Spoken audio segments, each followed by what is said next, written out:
tasks. He defeated 2 monsters in the span of days, but he became wiser and calmer with age.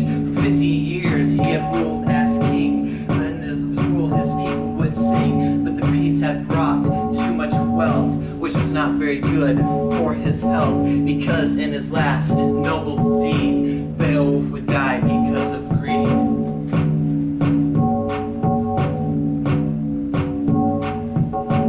For in that land there was a dragon who was very real, not born in a flagon. The dragon, he had a cave, of only which 2 entrances were made. And my man decided to go looking there, and stole a piece of treasure without a care. The dragon's anger was greatly roused when he returned to the place where his treasure was housed. With vengeance now in his blood, he unleashed his terror like a mighty flood.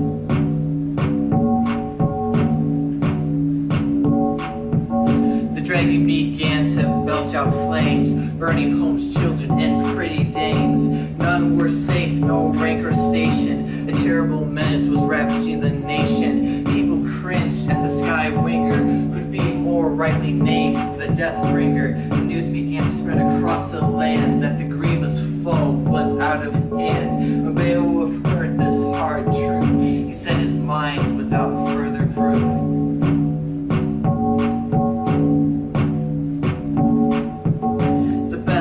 Buildings had been turned to a cinder, and all the villages had become a cinder. This, of course, darkened his mood with evil thoughts. He began to brood, for this tragedy to him was quite new. So long without strife did he know what to do, but with frightening fortitude he set his way, knowing that he would meet the end of his days. He knew it would take all his skill. The only results were to be killed or kill.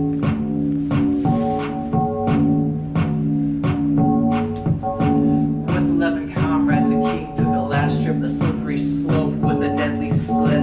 They found the cause of all this strife, a simple stolen cup not worth a life. The action might free his coffered soul, the loss of his body might make him whole.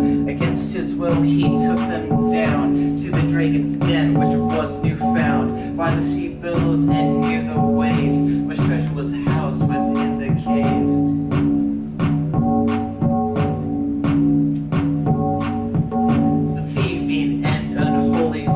Then led them to the origin of this mess. Beowulf sat on the craggy cliff top, not wanting to go but unwilling to stop. He knew that his fate hung very near, yet nothing was certain, all was unclear. Though many a skirmish he had survived, this has been when he was younger in life, and now he felt that his time had come, and he knew in his heart that his life was done.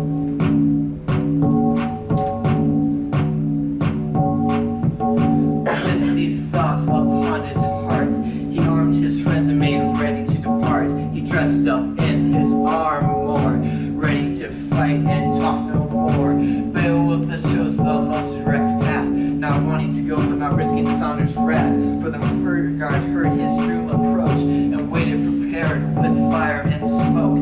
Thus 2 titans prepared to clash, and seemingly all hope was dashed.